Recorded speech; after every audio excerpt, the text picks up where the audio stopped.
Have you ever heard about the fungus that looks exactly like dead human fingers rising from the ground?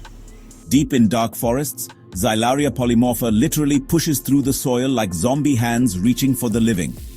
But here's the mind-blowing part. These dead man's fingers start off ghostly white, then slowly turn pitch black as they mature, just like actual decomposing flesh. What's even creepier? They always grow in groups of 3 to 6 fingers, curved exactly like arthritic human knuckles. The wildest part? This fungus can survive for 15 years, slowly decomposing wood and returning nutrients to the forest. Found on every inhabited continent, these creepy fingers might be growing in your local woods right now. Follow for more bizarre nature discoveries.